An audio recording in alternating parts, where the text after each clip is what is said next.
I'm chatting with Zoheb on Facebook. He's next to me. So I'm like, bro, who am I chatting Who am I with? chatting? No one knows your password to your computer. And the guy is like, oh, you think you are hackers, eh? We already have Suhan in custody. If you know what's good for you, run. Let me tell you, literally. Yeah. Now, where am I running to? I'm already at home. Zoheb took off.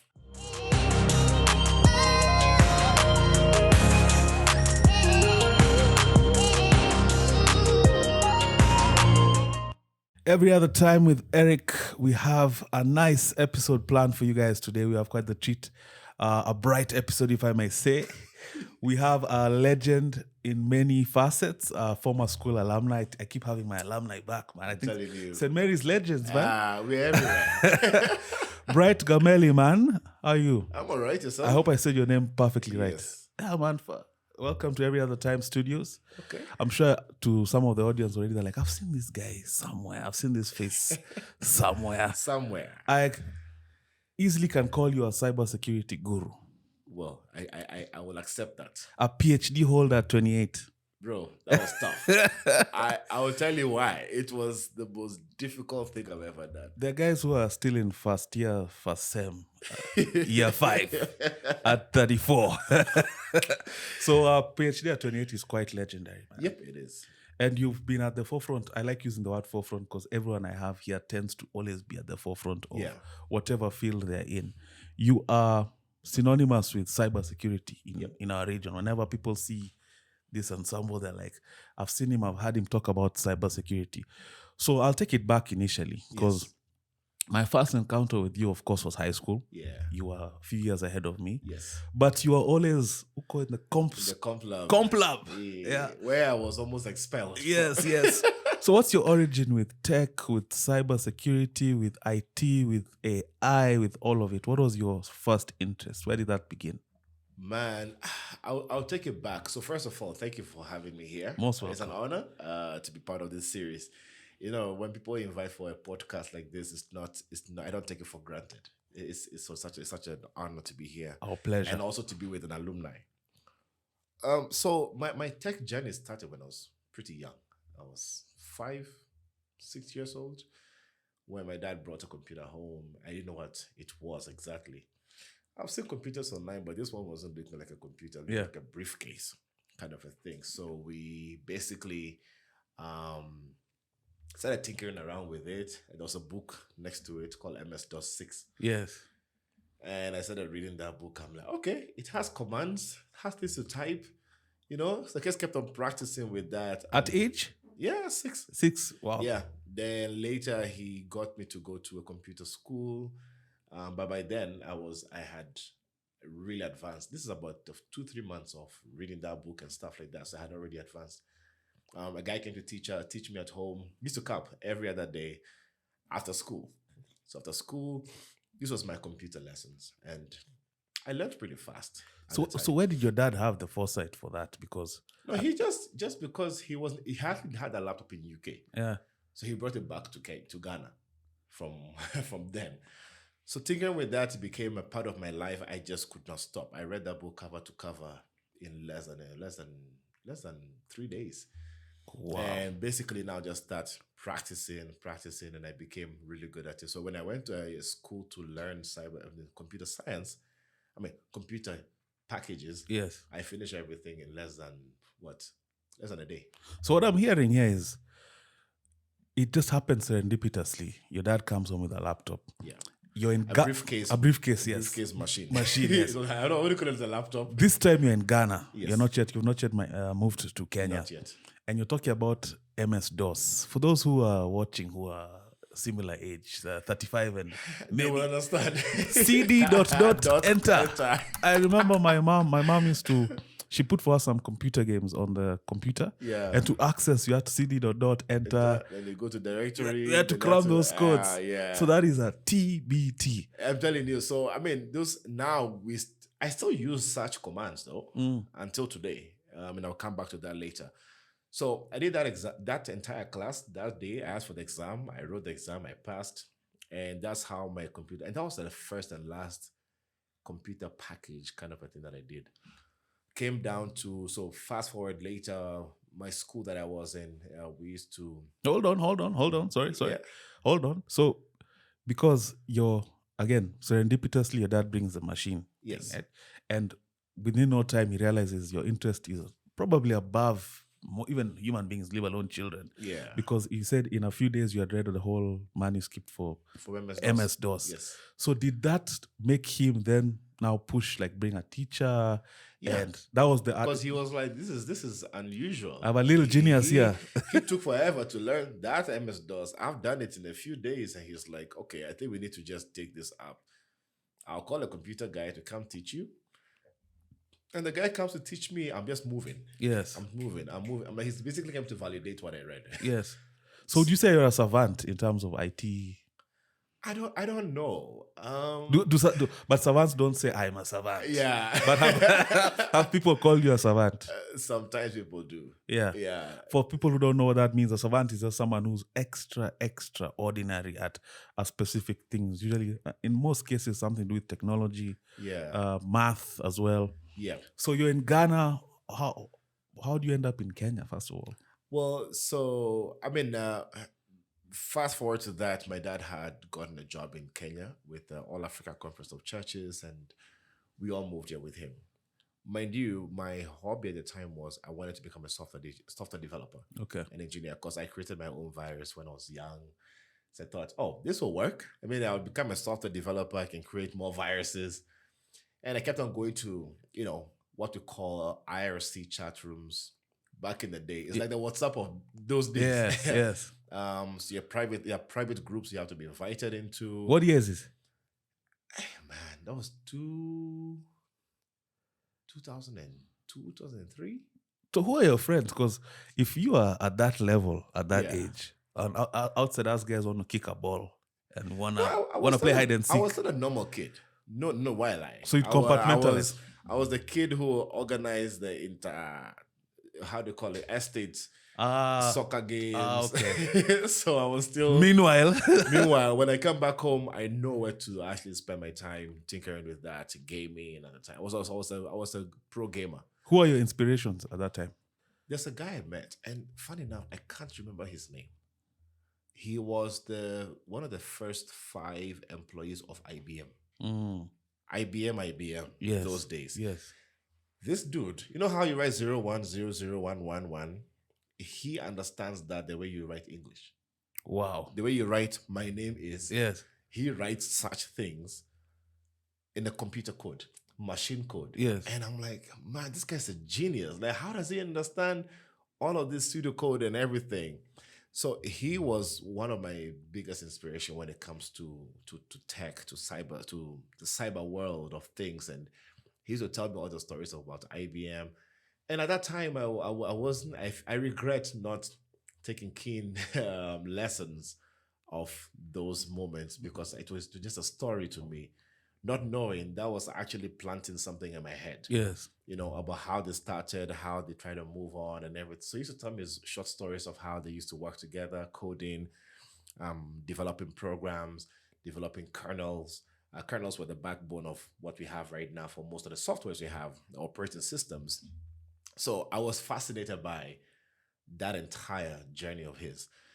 But coming to Kenya, I was in Ghana still. Yes. Coming to Kenya is where I think when I was at St. Mary's, where we schooled, is where things took off a little bit. I will play games. I will go to classes. I will do everything. But, back in the day, we only had one computer in the library, yes, which had internet. Yes. Every other thing, you have to put on the internet. Yes. When it's only for class and when you have the time. And the library, you have to run for that particular computer. Yes. Otherwise, you have to wait for 10 minutes. Another person comes and they kick that person out. And you guys had priority because of seniority as well. No, not even that per se. So I realized it was annoying. So I created a computer virus. Those days of Matrix. The Matrix was the movie at the time. Yes. So it was used to cover like the 98% of the screen, of which if you can't close it because there's no close button. You can't end it. You can't stop anything. Keyboard was locked. And I was the only person who knew the combination of that. Did they figure out that it was you?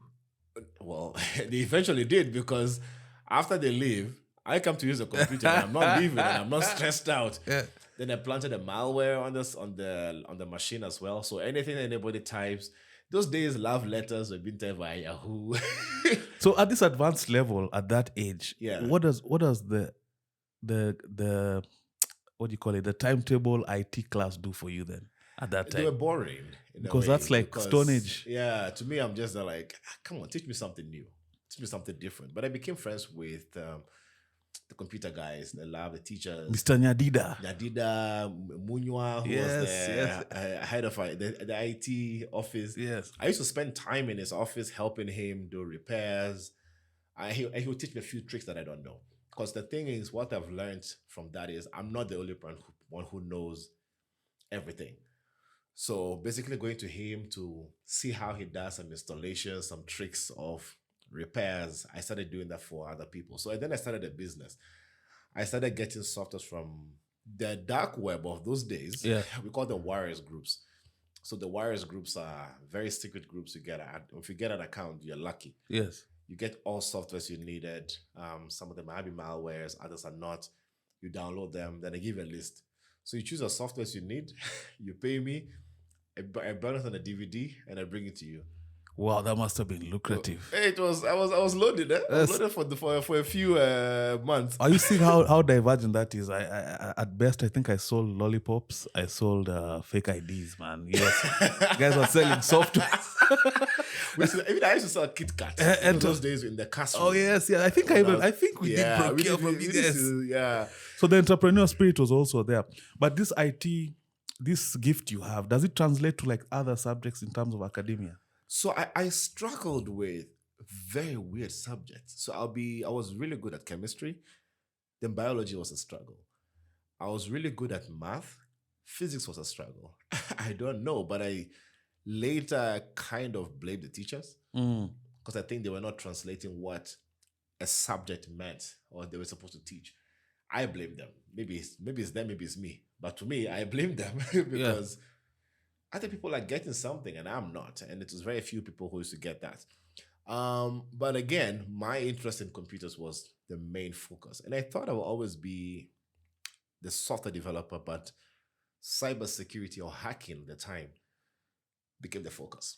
So finished high school, went to IB, went on steroids. Now this is time when I'm focusing on more hacking and how to hack computers, network systems.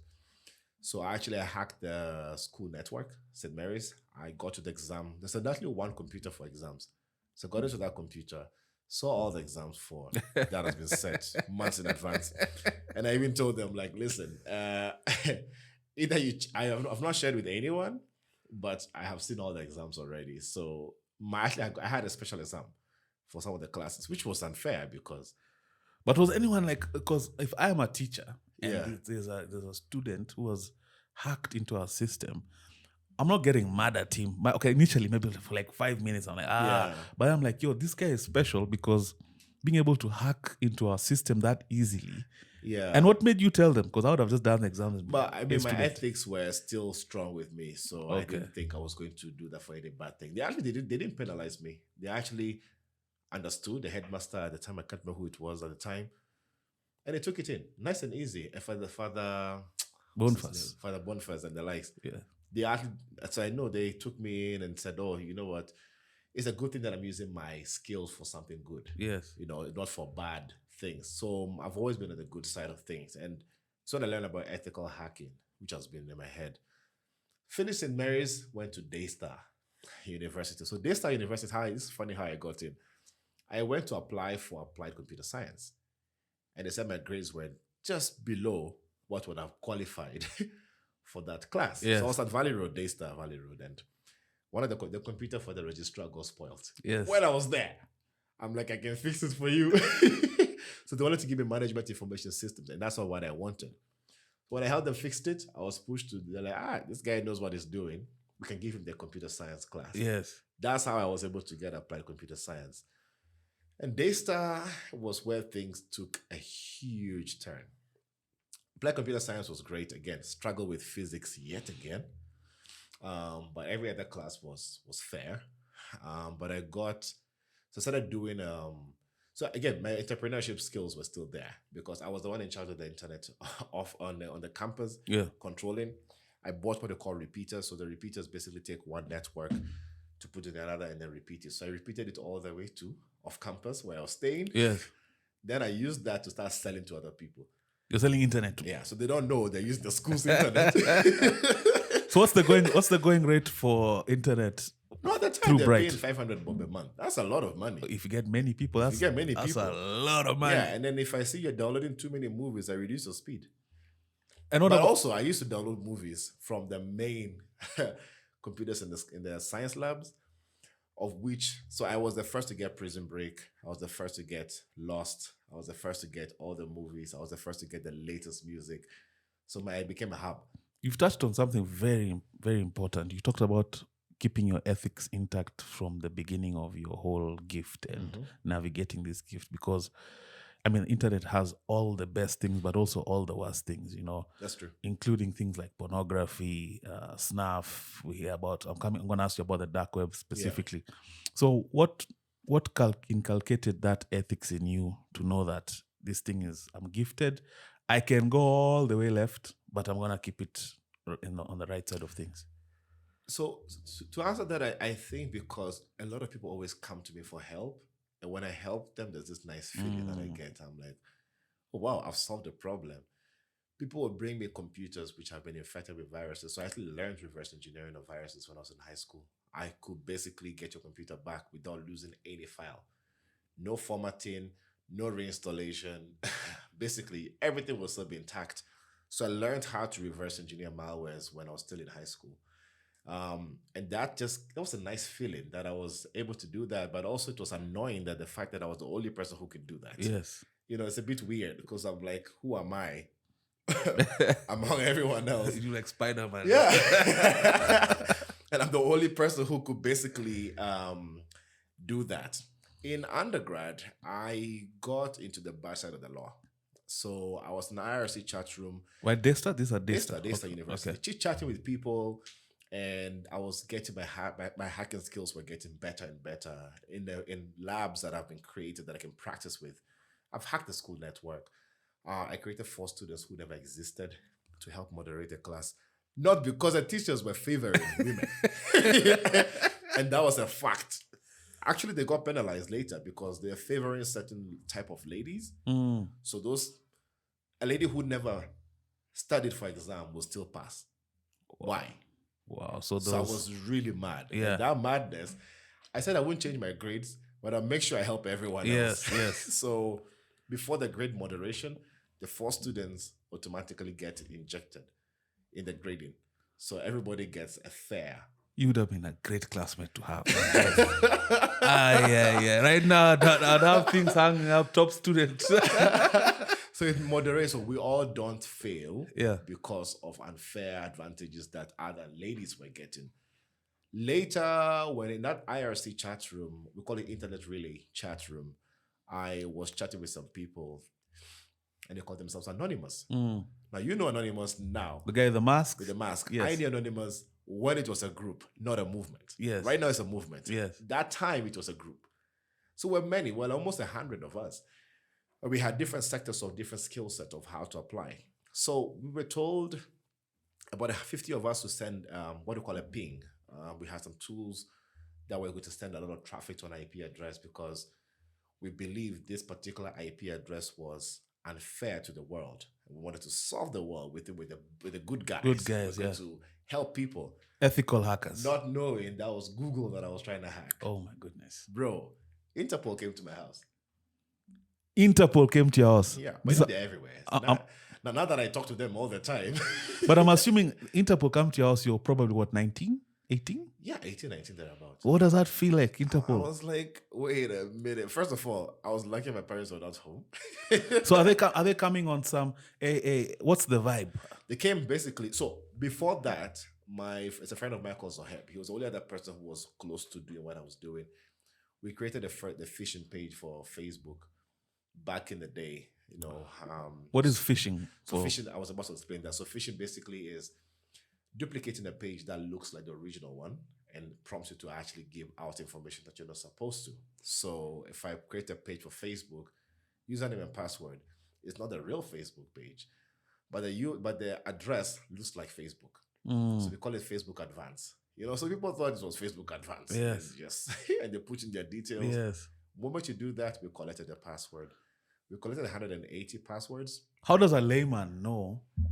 How do I check for such if I'm logging in? We're going to come there. Okay. So I can give you tips on what to look out for and everything. Okay. And we're going to do an experiment. Okay. Hope you're ready. I'm 100%. I'm going to find out everything about you.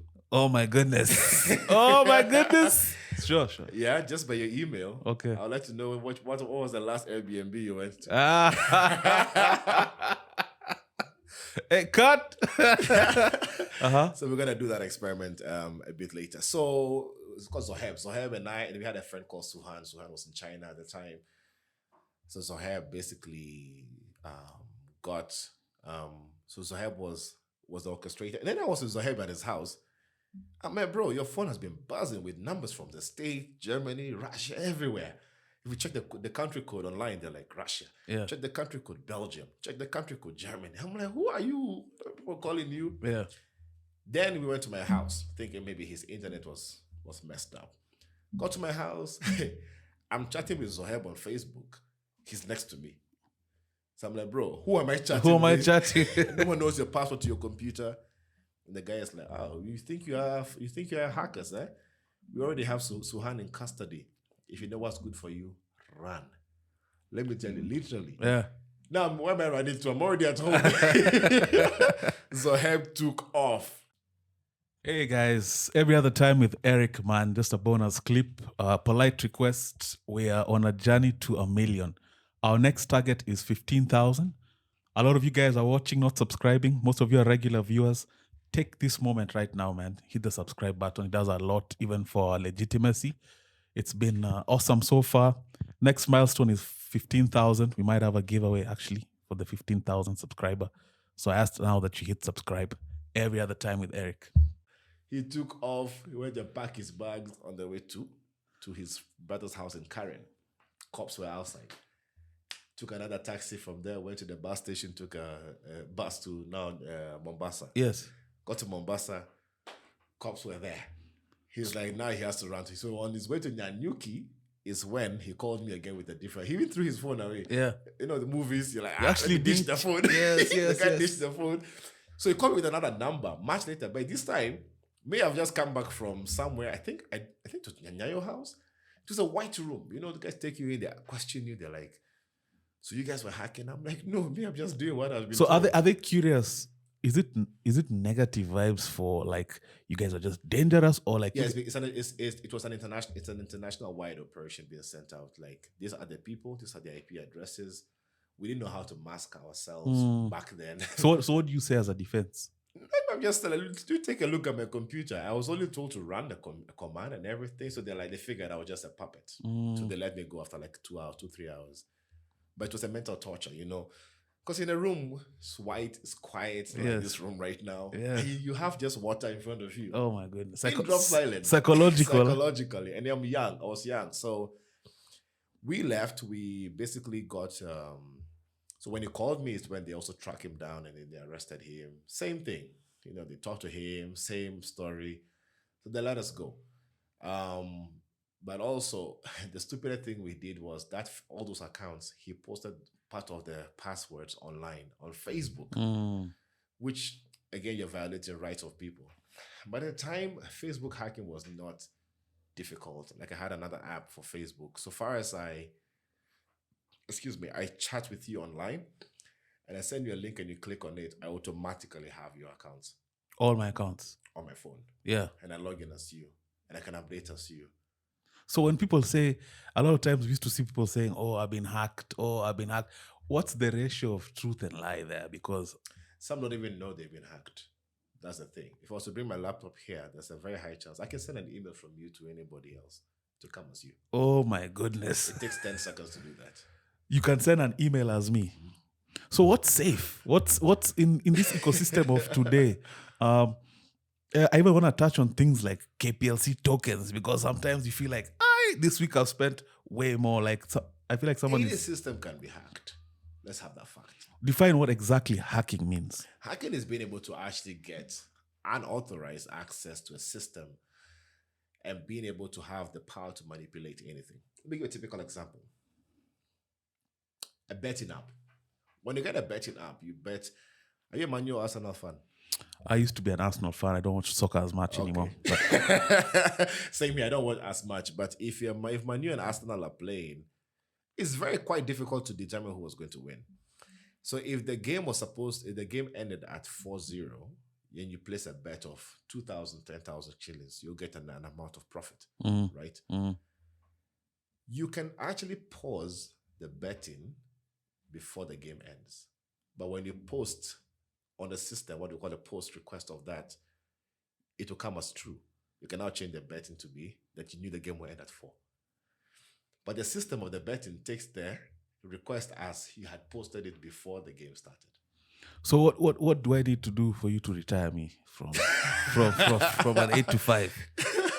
Because so with that, basically, we've found such bugs in so many systems. Until now, we still have a lot of bugs in such most betting apps, most loan apps. For example, I want to take a loan. I can force the loan to you who are not registered on that particular loan app.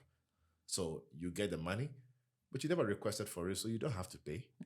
Even if I come to you and say, hey, you took X amount of money on 23rd of last month, you're like, oh, where, how? I just got an M-Pesa. So what percentage of people have that skill set? A lot. Self-taught? Wow, that's... A lot. So it's just basically, what do they do with it? A lot of people still, guys can manipulate tokens for their KPLC. People can manipulate anything. So by the time, and we're going to double back and spend quite a bit of time on this because I have so many questions about what can be done and what are the capabilities of hacking, both good and bad. Yeah. But after leaving Daystar, after leaving that Interpol experience, are you scared, or are you also realizing, wait a minute, if by the time Interpol are also, I'm now touching base with Interpol, it means whatever I'm doing is not normal. It's not... No, I look at it a different way. I realize it's a skill gap. A big skill gap. It's a gap. If I could do that and I'm one of the many and you can spend time to come for me, then that means there's a lot of people who don't know how to do this. Yes. And I'm not an outlier. Well, sometimes I feel like I'm outlier sometimes in certain things, but I thought there was a gap. And until today is the number one thing that I've been trying to solve, which I will still keep on doing with Africa Hackon that I have to talk about it. So that experience left me shaken for a while. And, basically so I went and did the whole Certified Ethical Hacker course, CEH, by a company called EC Council. Funny enough, I'm the first African to serve on the advisory board. Wow. Right now. I'm still there. There are more people who've been added, but I was the first to actually get on the threat intelligence advisory board for EC Council. And after that, I basically just wanted to apply this in the real world. I applied for a job at Cellulant. Rather, somebody told me about Cellulant. And I went looking for that company because they're not calling me. And it's almost graduation. I'm like, hey, I've been told it's somewhere in Lavington. So I actually went looking. Yes, physically. Physically, door to door. Is there a technology company here? I didn't know it was called Cellulant. I just thought it was a technology company. Then the guy called Tyrus Kamal was the one who was looking for me. So I found the place. The guy interviewed me on the spot. I'm like, oh, crap. I wasn't ready for an interview. He's like, grab your laptop, come the next day, come for an aptitude test. Yeah. Now, here's the thing. This is where English comes in.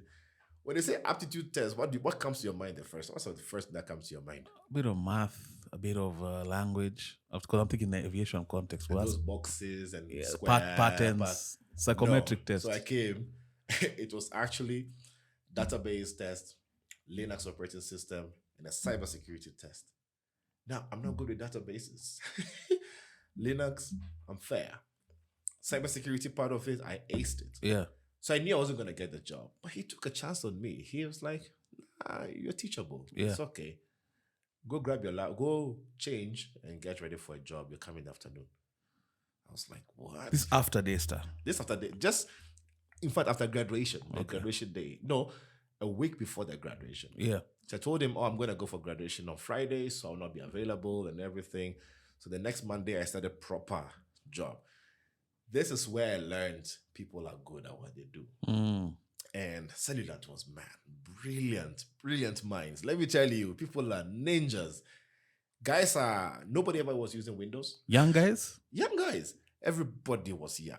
Every single person at Cellulant was a young. But Ken Jaraga, who was the CEO at the time, he teaches you to be an entrepreneur like him. You know, he teaches you how to become your own person and manage your stuff. So then nobody's gonna tell you you have to do this by this date. If you don't finish, you will stay in the office until midnight because the heck of it. No micromanaging, no forcing you to do certain things. No. And sometimes we'll stay until the next morning, even with support engineers who take shifts. Yes. But it's just that drive which made us to become who we are right now. Like Cellulant is, I would say, the best that has ever happened to me in life. Wow. So I started Cellulant for 2 years.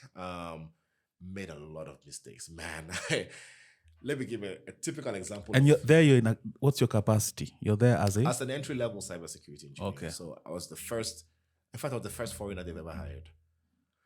And I made some stupid mistakes so back in the day, we created the first M-Pesa bot. So back in the day, if you want to send money from your bank account to M-Pesa, you have to request online. Then that request goes to whichever bank. The process takes about a day. They send them the details to Safaricom. The Safaricom now credits your M-Pesa account. Yes. Excuse me. That takes approximately 5-6 hours. We created a bot which basically will go click, fetch all the requests every hour, automatically send it to the bank's portal, dump it there, copy to wherever it is, go to Safaricom, log into their portal, credit your account. It takes less than an hour. Yes. Right now we have what they call APIs that does that automatically. So times have changed. So we created the first one for KCB back then. So we went it's a time when I went to do a security change with one of my colleagues, and what you call a certificate change. The certificate is to make sure every traffic is secure. So we have to generate a certificate file, go manually upload it at the data center, right? Now we got there, we made a mistake of switching two banks' certificates. Meaning, let's say there's Bank A, Bank B. So Bank B customers are getting messages, thank you for banking with Bank A. Oh. Bank B customers are getting, thank you for banking with Bank A. Let me tell you, I knew that was the last day I was going to work. In fact, I didn't go back to the office. It's not reversible. You can't just We did. We were able to reverse, but we only noticed after like 15 minutes. And at that time, 400,000 Kenya shillings was being moved. Oh my God. From a wrong float. I went to Pizza Inn at Valley Arcade. Then my boss walked in. I'm like, oh crap. Storm is over. I have to explain to him what exactly has happened. And I knew I was going to be fired. But again, lessons again, I was not fired. I had people who covered for me. And one of my bosses called Nyambura Kimunyu. She covered. She's like, don't fire this guy. What caused the oversight? What caused the mistake? It's exhaustion. I was just tired. And the files, I didn't name the files properly. So I just didn't know where. I don't know how I swapped them. So it's basically falling due process. But it's a very good lessons that I learned from mistakes and how people can cover for you, people who care about you, and having somebody as a backup in offices and workplaces. So I was learning the corporate life, because the corporate life is not, typical intern. And I was an intern at the time. As an entry level, you don't get exposed to such politics, how to get fired. Some people at that banks came, somebody has to go home. At that point, you're like, man, I just got this job. I just got confirmed. How am I going home already? So I spent 2 years in Daystar. By then, I got a scholarship to South Korea for my master's. Not a place that I would have thought. Yeah, South Korea is not conventional by any means. I thought I was going to do my master's in South Africa, actually. Then my dad went to South Korea, met a few people. He asked for a scholarship and they just gave it to me. So only to know. your dad is integral in your story in many ways, huh? Yeah, my mom and my dad both. Yeah. My mom works in the background, but she's the one checking up on everything, Yes. putting me in check and everything. My dad as well. So they're both people who are very passionate about education. So after 2 years, I went to South Korea. What's that? What's South Korea like, man? It's different. I'm imagining very different. I was in a town called Busan. Busan is like, think of Mombasa on a larger scale. Okay. So fast moving Mombasa. Yes. Coastal, best of the beaches you can find in town, in the whole country. Well, Korea is a mountainous region, but there it was flat. So you don't find too many mountains. How is the culture shock? It was hard because, man, one, they don't speak too much English. They understand, but they just don't speak too much. Two, there's a lot of discrimination at the time when I started. But when I was leaving in 4 years... In school or... Generally, everywhere. When I was living in 4 years, there was now people were getting accustomed to a lot of foreigners, a lot of black people, let me put it that way. But at the beginning, you go to some places and people are curious. So they're extremes. People are curious and they want to chill with you. Others are curious, but they don't want to hang out with you at all. Yeah. And they have different mannerisms that you have to get accustomed to. Such as? You'll find a guy sitting on another guy's laps. And it's normal. Someone tried to sit on your lap. Hey. Or somebody, like they said, hey, let me tell you, this is a very weird one. So this is me in a club, and the first club that I seen which had hip-hop. So I like breakdancing. I don't know if you back in the day you saw it. Yes. So this means breakdancing and everything. So I'm facing my friends, my foreign friends who I knew, who I came with.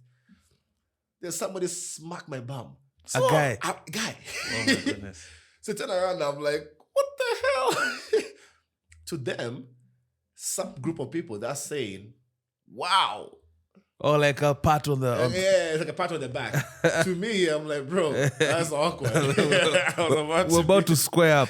But what about the specific skill set that you have? How does it compare in South Korea? Which is about to say. But let me tell you, South Korea taught me that, man, your skills are... The skills that I had before getting there, I was not really a person. Those guys are good. They started learning programming when they were in high school. They started learning all of these skills when they were very young. But again, they were not... Again, I had a niche. I was different in the way I was studying. I studied to understand, to write exams in the way I understand it. Most of them memorize. You get. But when it comes to coding, they just know it.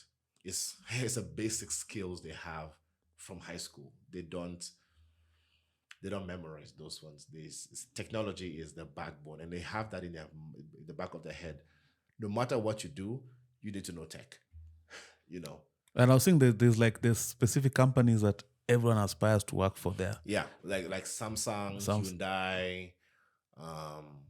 Samsung even have a book. You have to write a Samsung exam. Yes, I saw that. It's a whole exam you have to write. So when I got there, that culture change was very interesting, but I had met a lot of other foreigners, a lot of other Africans. We started getting many of us and stuff like that. And masters was so different in the sense of, so I was doing advanced information science and technology, specifically for cybersecurity. You can't get below an A. You can't. That's a fail. If you get a B. So you retake. You have to retake it if you get a B. Oh my goodness. Okay. So I was a straight A student. By force. By force. And 98 to 100 is A+. Wow. So I can only get, if I've got it, there's only one time I got a B+, but every time it's A+ or A plain. So do you have any time to actually do other things except... Oh, bro. Every weekend, I'm at the club. Yeah. I was a party organizer at a cafe where I used to do party organizing for foreigners and Koreans to mix, exchange ideas. And once I finished games, so I had pool table, I had poker, I had foosball, I had a beer drinking game. Are you charging guys for this? Yeah. So charging me, I was making money out of that as well. So the owner takes some of the cash, he gives me a percentage. I used to raise frogs, eels, crabs. I used to organize all sorts of things. Then I organized a dance challenge. And I used to, how do you call it? Organize a tequila drinking game. Who can take the most tequila shots? I would have won that. Really? Yeah. So I used to do all of those kind of things just to get a little bit of card. Then from there, I moved from the cafe. By 12 midnight, I moved everybody to, how do you call it? A club, which was next door, where I was the MC. So I choose what kind of music they get to play. I had my own corner. So the advantage is I don't pay for drinks. So you're curating entertainment for yourself while making a buck, is what I'm I hearing. had to. And then I had to learn how alcohol works in people. So I know when to actually introduce you to the Jägermeister. I know Absolute Vodka comes after that. Then I introduced Jello shots. So you are hacking the human I read psyche. the way Jello shots. Then later I introduced tequila, which was free. So the free Jello shot and free tequila shot will make you buy more alcohol, and the music changes. The tempo and the tempo and the what's it called? The level of sound goes higher at a particular point. Yeah. At that point, everybody's buying more. So it's a science. No, you basically hacked the human psyche in terms of drinks and drinks consumption. It's a science. But then, again, I was still studying. At that time, I'm writing papers in a club. I'm writing things that are coming to my head. I'm writing them down.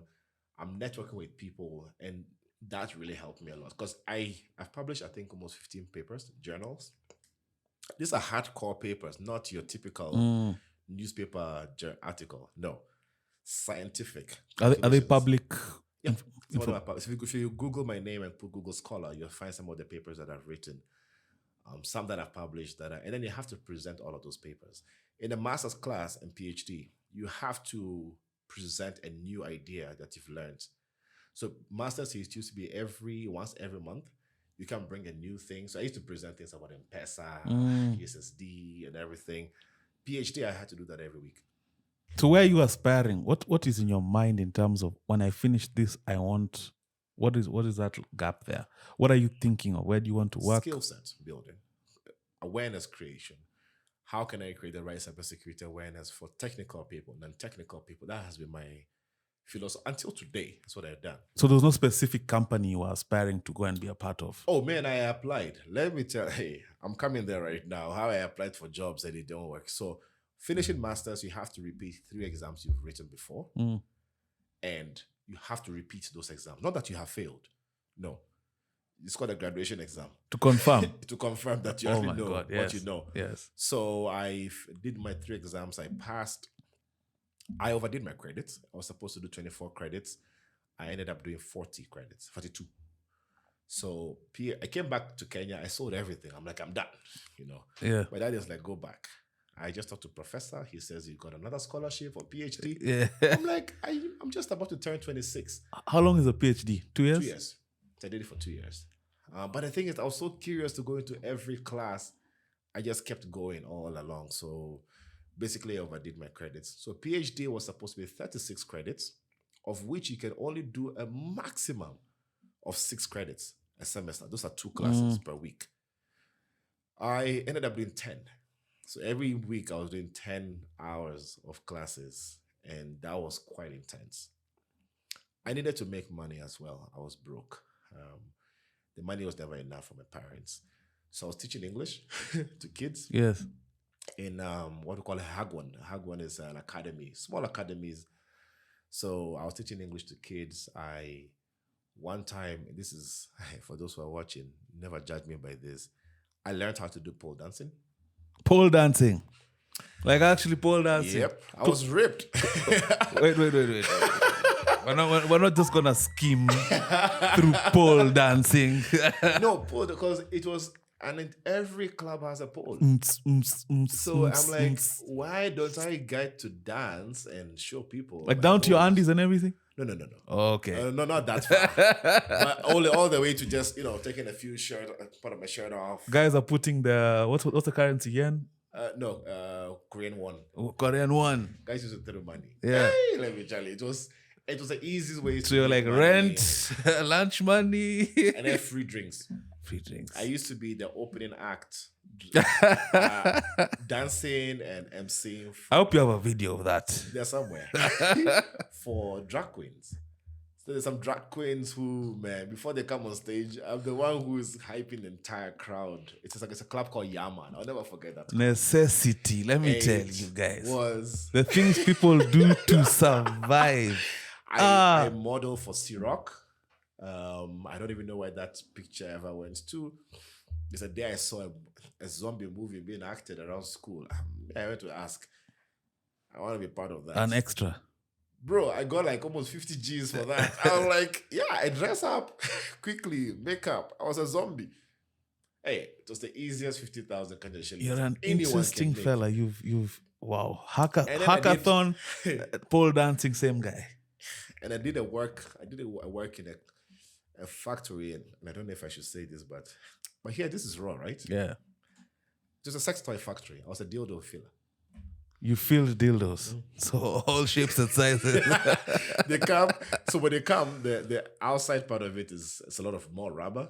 So you hold it, you shake, it fills up, you press the button, it goes. So you know how in factories, usually people who work in factories are like, if you work in a beer factory, you can take as much beer as you want. So did you have like I did that for one day because there was so much pheromones that were in the factory that they were sticking on me.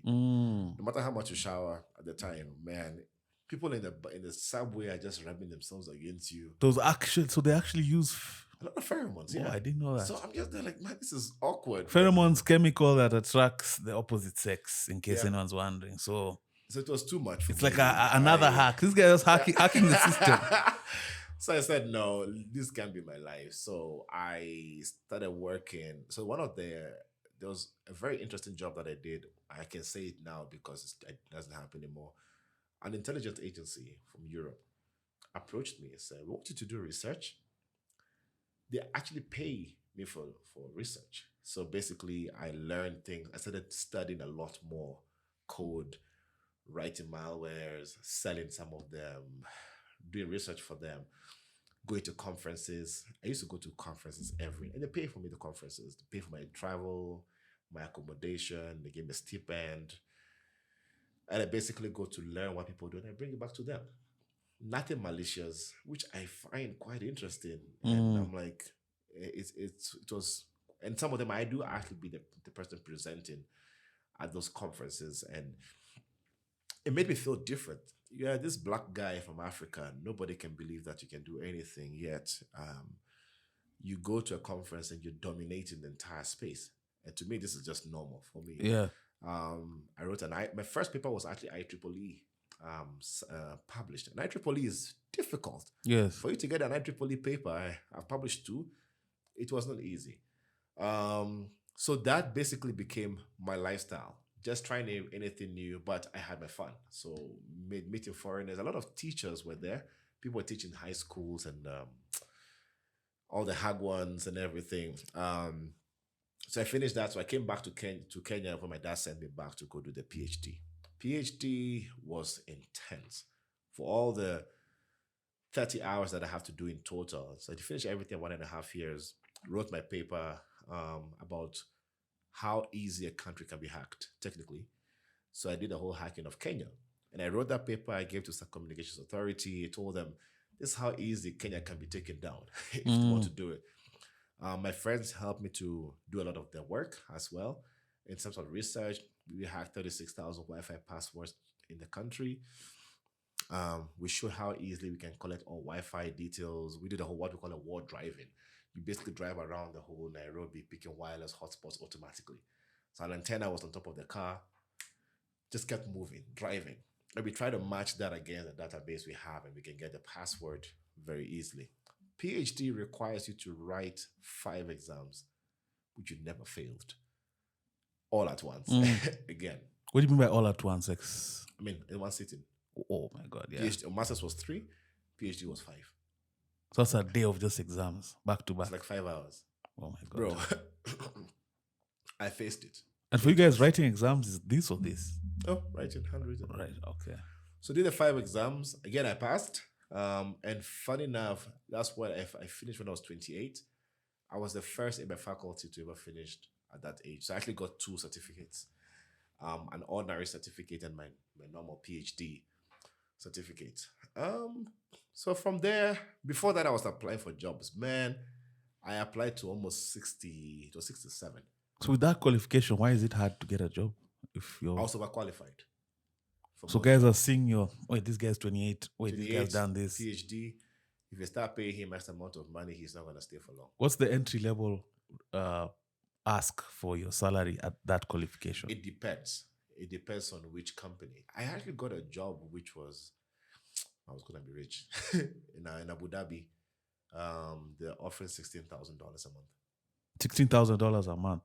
I don't think there's any other job that pays anything close to that. 16. In Abu Dhabi is small. But I want to ask, you said hacking Kenya. I want to focus. I want to live here a bit. Yeah. I want to understand how vulnerable we are generally when it comes to as a country. I want to touch on elections. I want to touch on personal privacy. I want to touch on technology because I fly planes. Planes have technology on board. Yeah. How easy is it to hack a plane? We always ask ourselves, this thing can probably be hacked. My friend has actually hacked before. A plane? Yeah. I'll not mention which airline. Yeah. Okay, tell me a bit about basically, he said there's a USB port, and the USB port can take an input. Yes, our FMS. It has a... Yeah, so the USB port can take something. We have something called a rubber ducky. A rubber ducky is basically a flash drive, which acts like a human interface device, a mouse, a keyboard. It doesn't need any installation to make it work. So you plug it in, it basically says instructions to the tablet or whatever it is to do certain things. So it sends instructions. So they wrote code to send instructions to the tablet to connect to an external system, and they got access to it. So what's keeping our skies safe world over in terms of like people not hacking into aircrafts? Because I've seen even cars can newer car, someone can switch on your car. Somebody hacked Audi the other day just by knowing the number plate. He was able to start the car. Yeah, someone can. So what about planes? I have a device. I wish I brought it in the car.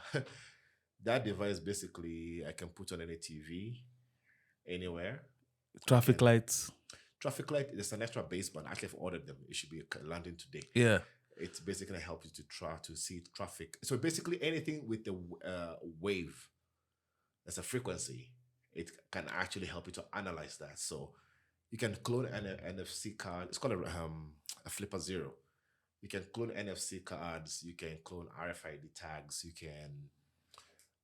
one of my friends called Fraser, I actually cloned his car keys. Let's go systematically. Let's start with elections. Yeah. How safe are elections when it comes to potential hacking? Like I said, locally, anything can be hacked depending on the methodology that the hacker uses. So elections, I wouldn't know because I've never touched the election system. I don't know how it's been created. I don't know how. But you see, if you think like a bad guy, there are many ways to be able to actually get into that system. So as a cybersecurity engineer and specialist at that, is it safe to say that most probably our elections, at least on an attempt level... US elections were hacked before. The previous one? I don't know which year. Wow. So if they can be... They're still systems. System connected to the internet can be hacked. Okay. And the hacking does not have to... You see, you're thinking about the hacking of somebody in the basement doing... No. Most of the hacking that happens are internal people. The most vulnerable systems in any organizations are people inside the organization. We call that an insider threat.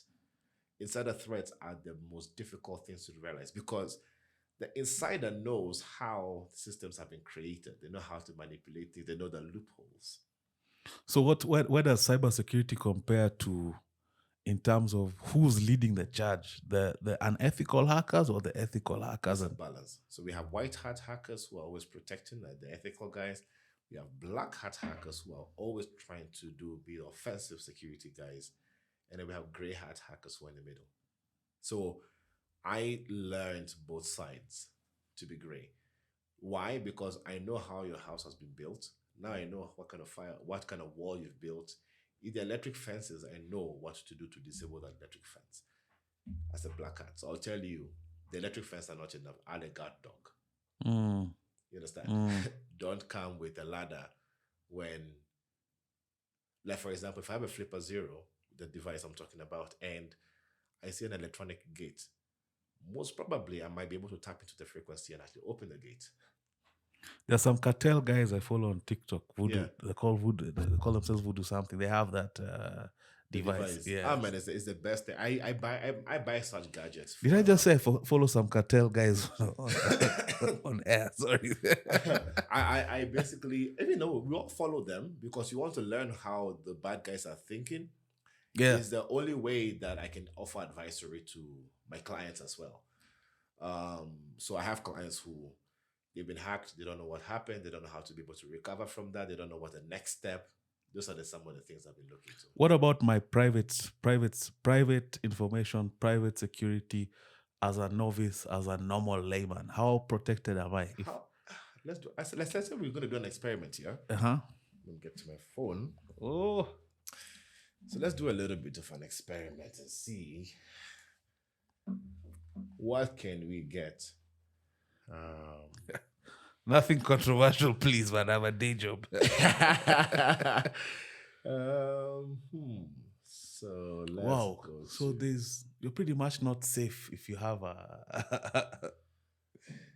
So what about banks?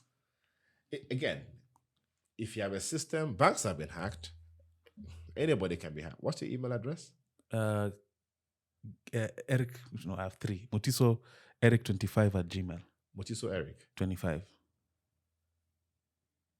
Mutiso Eric 25 at gmail.com.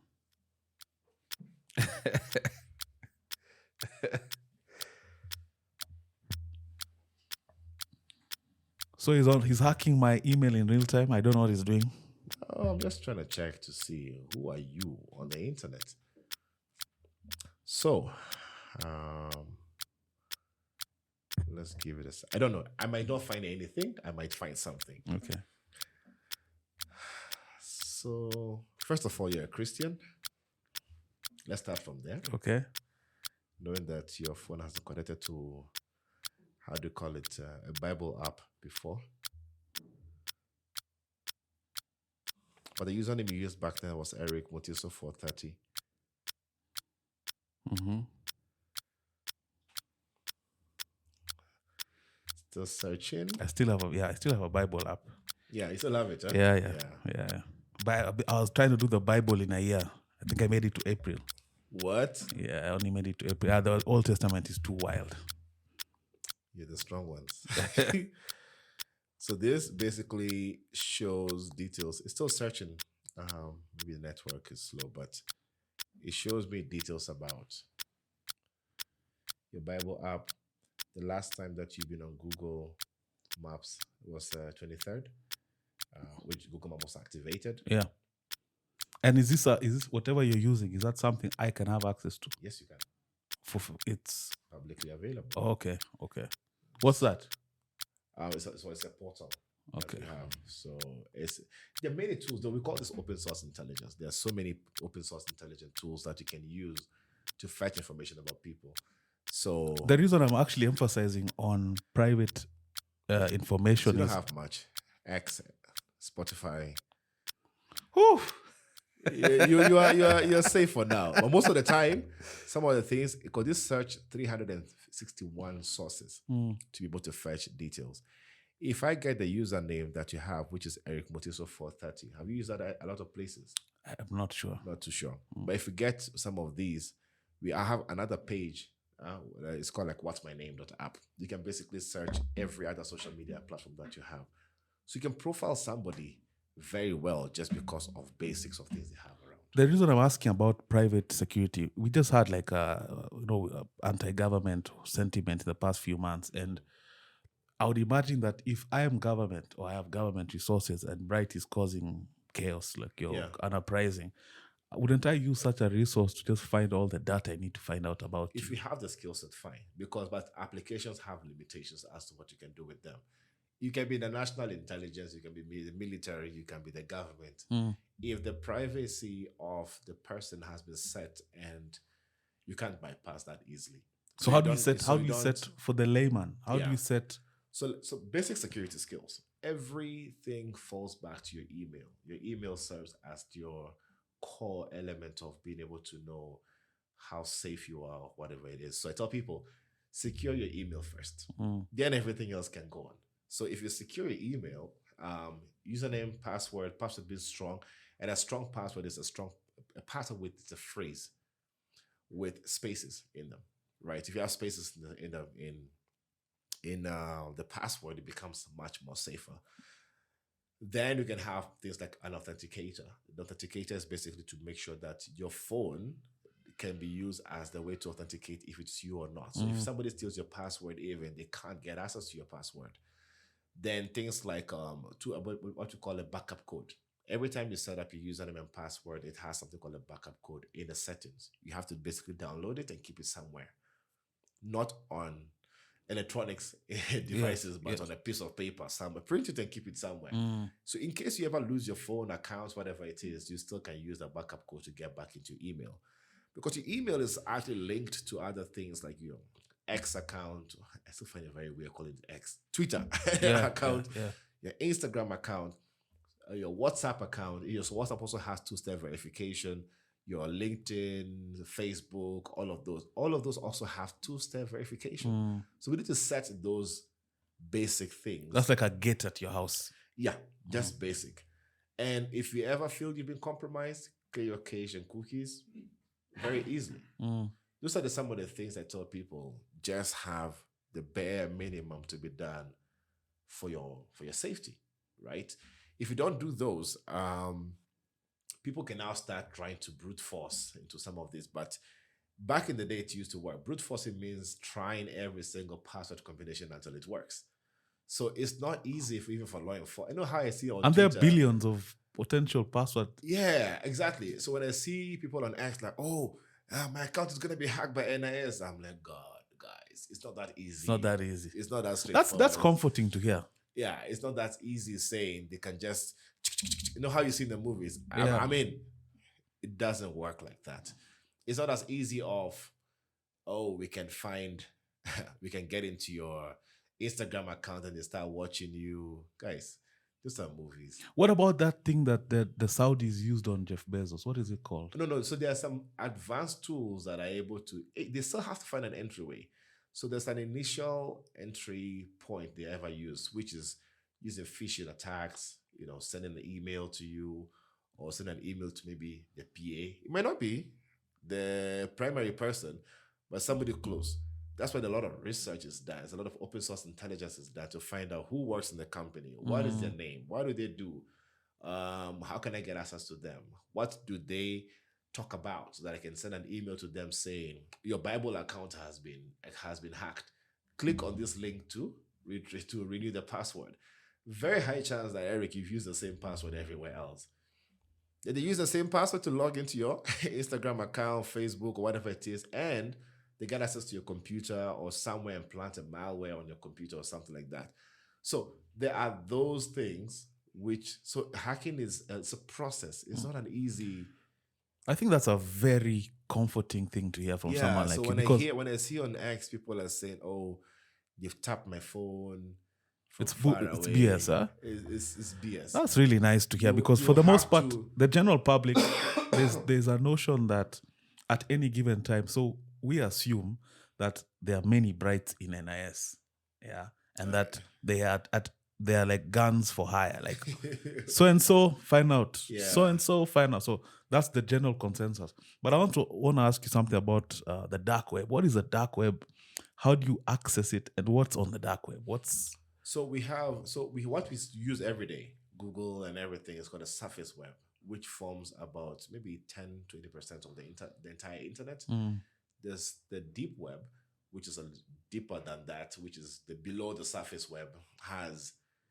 So we use something called Tor. So Tor browser basically helps you to go into the deep web. DuckDuckGo?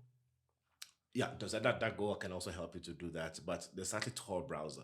Safer to use that because I actually wrote a paper on this before that if you use Tor with a full screen, then your traffic is being leaked at one point. But if it's the way it opens, which is about 70%, you're safer with that. So we use Tor to get into the deep web, and the deep web, their links are very long. They're not things you can remember, and they end with what you call .onion. There's anonymity. You basically don't have an identity. So deep and dark, are they the same thing? Dark is where, no, that's deep web. Dark is where you have to go into places where you have to even solve challenges to be allowed in. So deep web is anyone can go. So it's fair game. It's fair game. Anyone can go to deep web. It's just that there's certain things you find there that you will not find on the surface web. For example, if you want to buy a gun, you're not gonna go to Google and say gun shop in Kenya, and then they'll give you their shop where it is, you know. But on the deep web, you basically can actually go to some deep web links where they'll tell you to pay with things like Bitcoin or any cryptocurrency. And that cryptocurrency, even though that can be, I do blockchain intelligence, so we trace cryptocurrency transactions and everything. And they can actually, you pay via cryptocurrency, and then they now use that to facilitate the order for drugs, for illicit drugs. So black market transactions, a lot of them happen via dark web. You can see people out for assassinations. Wow. That's how dark it is. But they don't just allow anybody to get into the dark web. And transactions there also done via Bitcoin and like by cryptocurrency. Wow. What do you think of the Malone thing? This Malone kid. The kid who managed to hack, he managed to steal 250 million worth of crypto. That's one of the many. Cryptocurrency scams are there. Cryptocurrency hacking are there. There's someone who don't even have an identity. Yesterday, there's one of the guys, I forgot his name. We're actually doing some investigation on that, and he has no identity. Nobody knows how he looks, but guy has been scamming people. So there's cryptocurrency scams and there's cryptocurrency hacks. Two different things. You'll find recently that there was a picture of Elon Musk, a video actually, of Elon Musk talking about a Cybertruck, which you and I can see on YouTube live. There's another YouTube live which is using AI to change the conversation of Elon Musk's voice, same voice, different conversation, and they put a cryptocurrency, a QR code, and a voice that on that particular. I actually watched it. This is no joke. I'm talking about 2 months ago. Yeah. And then other video on YouTube as well, saying if you actually deposit $500 onto this address, which is on your screen right now, you're going to get about double the cryptocurrency, and you can cash out in the next few days. You can use Bitcoin on Ethereum or any other kind of cryptocurrency. These are the addresses, the wallet addresses and everything on your screen. Scan the QR code to be able to actually do that. Now, people are looking at that and thinking that is real. Yet on the real one, he's actually just talking about the monster truck. So how many guys? The Cybertruck. So thousands of people probably. People were watching that. There are thousands of people on that YouTube page. I actually have the picture. I took a screenshot before it was taken down. And some guys bought for sure. So guys bought in because it looks just like it's Elon Musk. Not knowing, this guy just put live on the corner, used AI to change the voice and then the narration. And how does AI play into cybersecurity in today's world? AI plays in both ways. So let me talk about from the bad guys' perspective. Bad guys are using AI to automate their attacks, to write faster scripts. My malwares that I used to write back in the day, now I just need to use AI to be able to write the right code and be able to sanitize it. It does, or even beats detection. It's more process driven than code driven, right? But on the good side, the AI tools are helping to be able to do anomaly detection. AI tools to be able to actually filter traffic where you separate signal from noise. On your monitoring tools, you have AI to be able to do what you call threat intelligence to know exactly what are we finding out from all of these attacks to the network or systems to automatically respond to that as well. So incident response can also be automated with AI. We have been, so it's both sides. So AI is here to stay. People need to just embrace it and make sure they can utilize that power of AI to solve the many issues that they have in the network and systems and applications.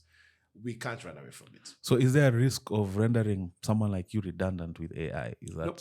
You can never see there's and that's a mistake a lot of people make. They think AI is here to replace jobs. It's like a ghost. Like AI will replace you who don't know how to use AI. You get it? So it's about it merging. Yeah, because I see in the news, there's a lot of negative news out there saying, oh, we now use AI for what? Customer service, so you're redundant. No. It's the fact that Yes, that can be automated now.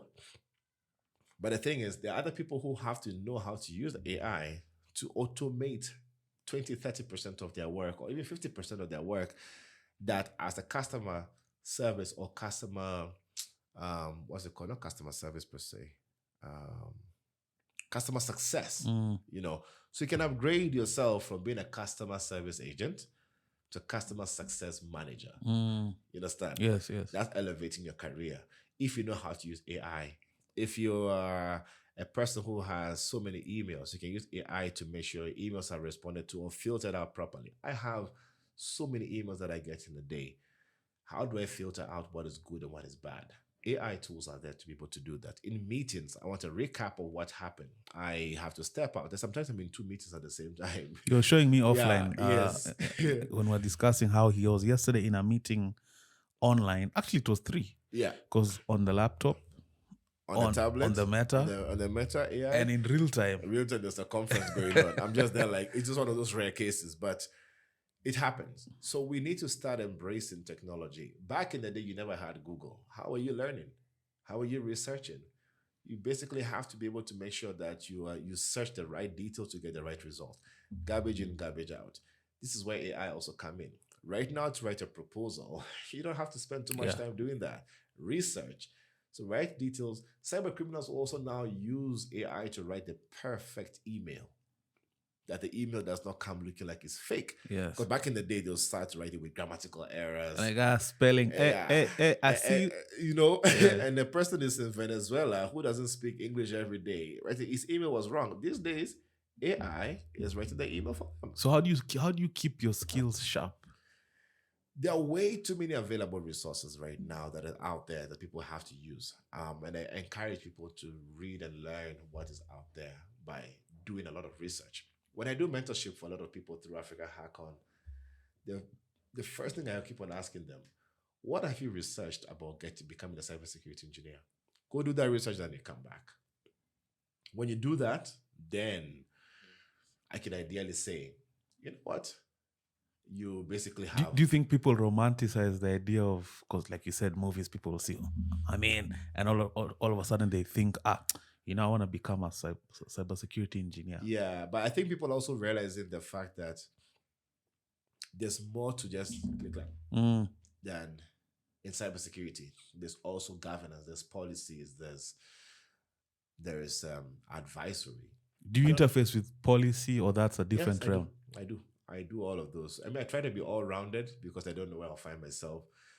Then I can pass it on to somebody who's a major expert in it if I have to. So there are way many jobs in that space. You don't have to just specifically focus on typing commands every day. You can't. My 20-year-old mentee, he just turned 20 the other day. I started teaching him when he was 11. He hacks faster than me. Wow. He's actually faster. When it comes to technical work, most of that, he's faster than most of us. And how did you identify such a talent? Like, where did you He came to me. He found me on YouTube, came to me, and he was like, yeah, I'm interested in everything. I started teaching him basically. Very poly too. So is that something you do actively? Like, if but I'm very peculiar about who I choose. So because there are people who are not serious, and that's waste of time. So I run my mentorship program. I run it in 2 different ways. So there's one which is the public. I can answer questions anytime, anywhere. And I'm a very approachable person. Yes, you are. I'm very approachable. There are other times I speak specific people who have specific interest in the program, and I take up only 10 a year. Okay. I don't try to take more. And most of them are referrals. And some of them I identify them from just the act of what they've done. I met a guy on Instagram. He just DM'd me saying, look, I've done 1, 2, 3, 4. I've read A, B, C, D, and I would love you to just mentor me on the next steps of what I can do. Took the guy in, chit chat. He's working with me right now for a year. I sent him to a client site. He'd never been to a client site. I work with my other colleagues. They go together. He picks up everything. Now he goes alone. Yeah. That's how we create a ripple effect. And when they pay, I pay him. And from the school library to Daystar to South Korea to dancing in the club to I saw how you pulled up, man, and you don't seem like someone who's not a man of means. Ah, So it looks like it's paid off. it did, and I think also is like the grace of God. I think that I did. God did not just. He'll be happy about that. Yeah, God did not just let me lose, because there are many places that I could have been the fall guy, Pitfalls. pitfalls. There are many places that I could have been led astray. I'm blessed with a wife and 2 kids, and my wife actually works with me, so she's the one who checks things like, "You're charging too low here. This document is not right." She's the one sending emails to Speak clients and about. saying, Tell us about your company. yeah, so I have a company called CyberGuard Africa. So I wear many hats. So CyberGuard Africa, we use that for basically anybody who has advisory. You need to have a company. So we've been doing that advisory work and do security assessments and everything.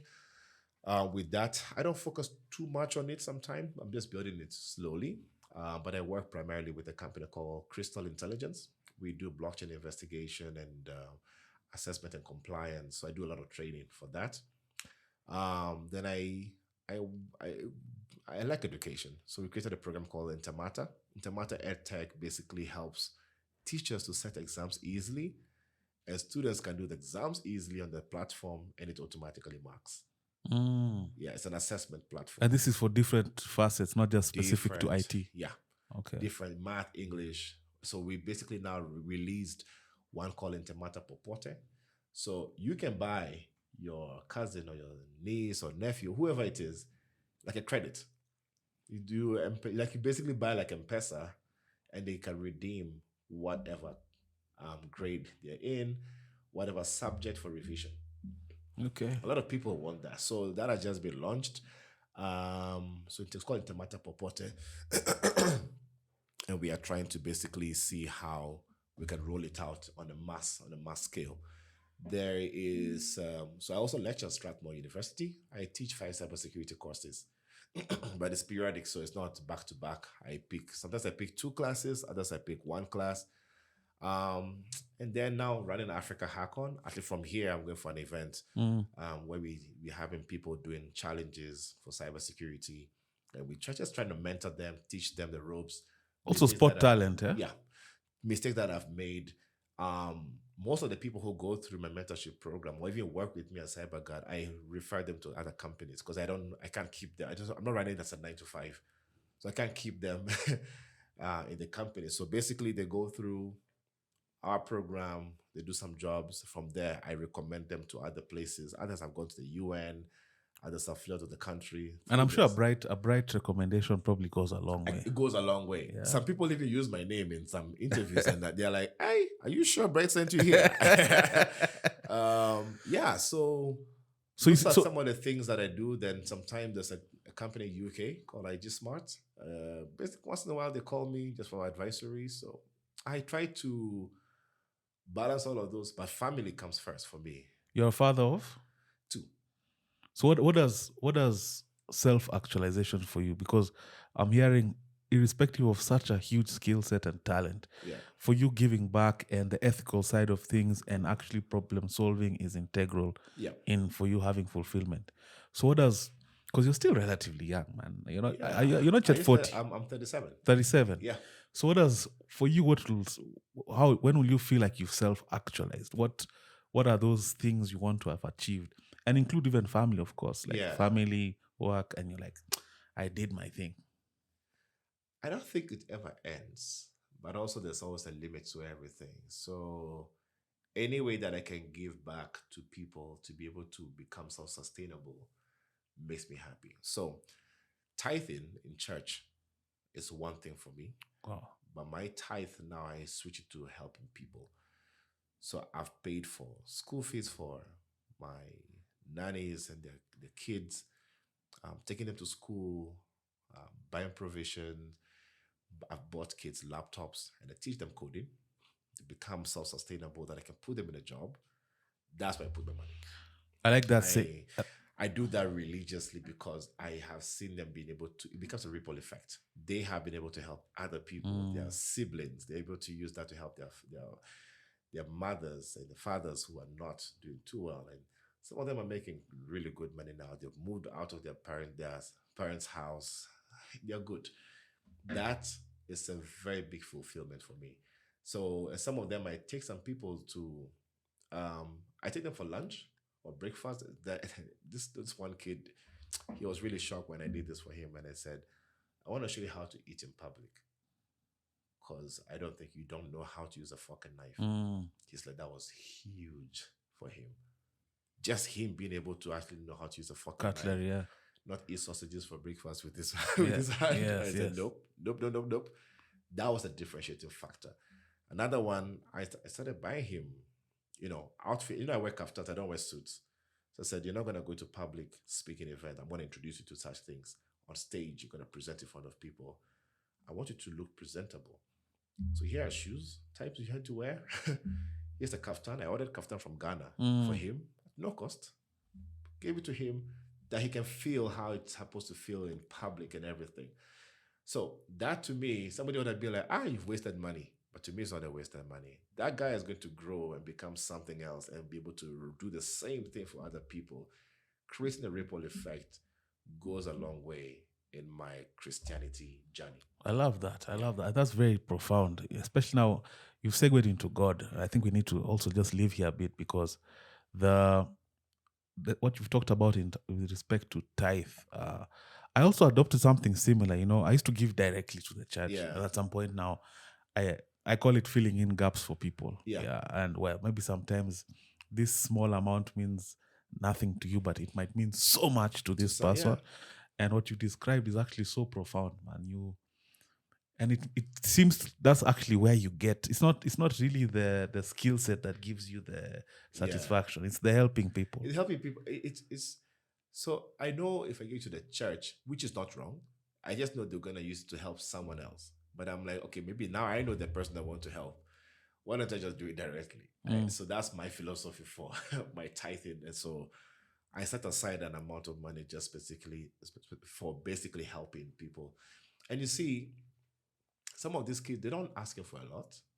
Some of them are asking for airtime, for data. They're just basically asking for something that can make them to eat for the day. Sustenance, yeah. Sustainability.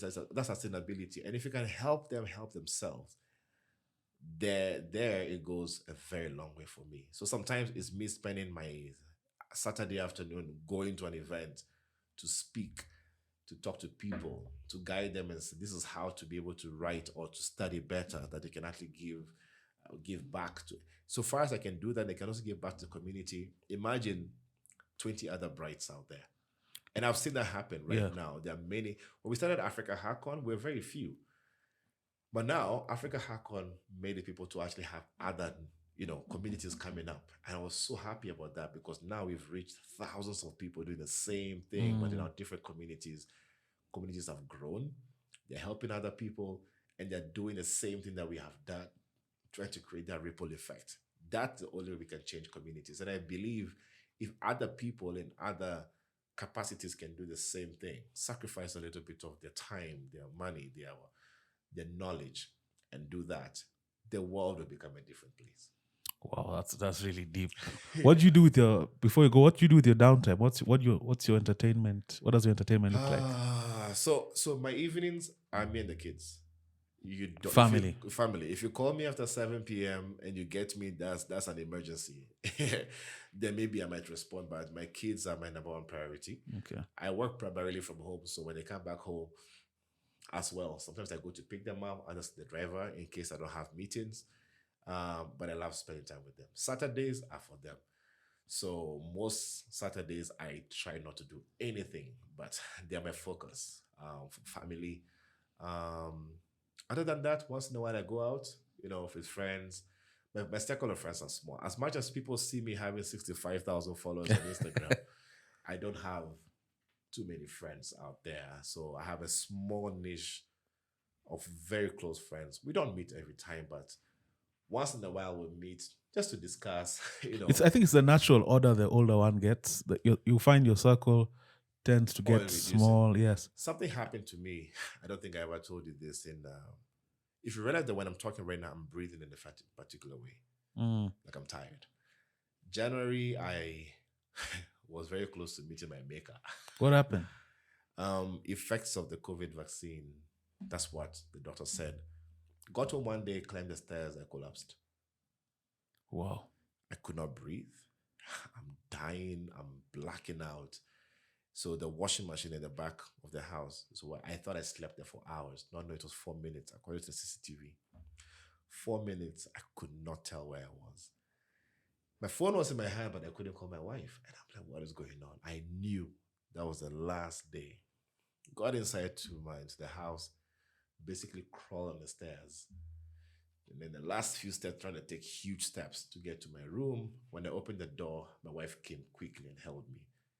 So I luckily didn't fall back on the stairs. That would have been a different story. I would not be here. Yeah.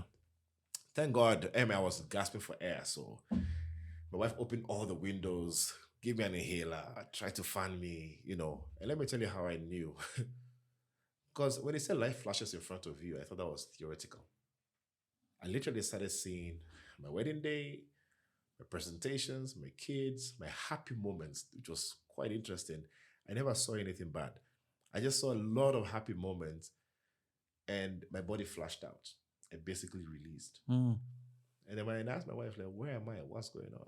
And she's like, you look like you had some sort of a seizure or something.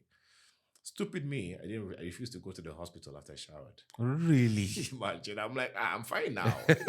That's such a dude thing to do. I know. I don't know what's wrong with us, man. So the next day, took my daughter to school. My wife, because she's like, we're going to the hospital right after this. So she drove. Even walking on a flat surface, I'm breathless. I'm like, I'm the Kung Fu guy. Back in the day, yes. I used to be jumping around and everything. So how am I breathless and tired and everything? Got to the physician. She's like, everything of yours is fine. Your vitals are okay. But your ECG, which is the heart, whatever, is a bit abnormal. Go to the cardiologist. I've called him. He's waiting for you. Don't take any time to go to a restaurant or whatever it is. Straight there. The guy did an echo on my heart. Is like, bro, I'm not sure how you're in front of me because you're supposed to be dead. Wow. That's a COVID vaccine injury. Long-term effect of the vaccine. Because it's like, I've seen this enough times. He's more busier right now than ever because of, I know someone, since the vaccine. Without being specific, I know someone near and dear to me who literally had the very similar experience. And I suspected a COVID vaccine because I consume a lot of. He told me my lungs have expanded 7 times. Wow. So it was about to literally blow up. So I cannot step on the ground from there because I have 2 clots. I have a clot somewhere he doesn't know. So 2 clots in my lungs, 1 in my legs after I was rushed to MP Shah emergency room. And a clot will take you out, man. I know a friend of mine at Distillery and he passed on exactly the same way. So I spent about 4 days in HDU. It really changes my perspective of life because when you're in HDU, a person walks in looking not too bad. 3 hours later, wheeled out. God. And you see, they can't cover the blinds because you're in HDU. They need to keep on seeing you. So today, right now, you're their attention. And then the next few minutes, that person's attention, resuscitating, another person, bam. So it put in perspective what is important and what matters. And I started thinking, who did I call? Who did my wife call? That circle of friends who came became the closed door.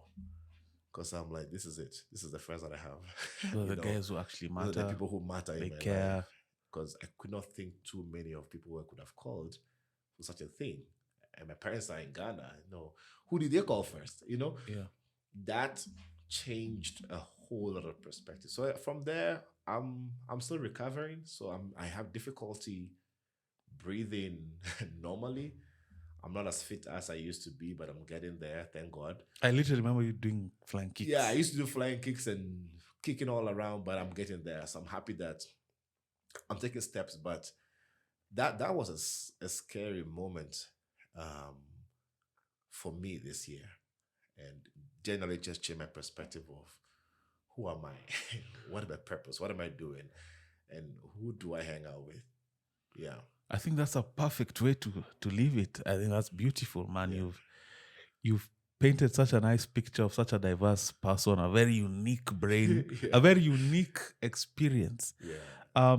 In closing, I'm just gonna do one thing I usually do. I just say a few names and just tell me one thing that comes to mind. Yeah. Just usually try use one word to describe. I'll just name about 4 people. I'll start with Edward Snowden. First word that comes to mind. Phenomenal. Julian Assange. Critical thinker. All right. Donald Trump. Weird. Jesus Christ. Number 1. And there you have it, ladies and gentlemen. Bright Gameli, it's been a pleasure every other time with Eric, man. I loved doing this episode. It was really nice. Thank you so much for coming. Thank you so much for having me. Thank you so much for making it so easy. I mean, this guy... This felt like a therapy session because, man, it was just me talking. And you know what I like about this podcast? You did not send me prior questions. Yeah. This was raw. Raw and uncut. This was raw. And I really love the fact that we just basically just banter. Yeah. And no specific topics of what we're going to discuss. This was great. Authenticity. I love it. Every other time with Eric, it's been a pleasure. Bright Gameli, ladies and gentlemen. Sure.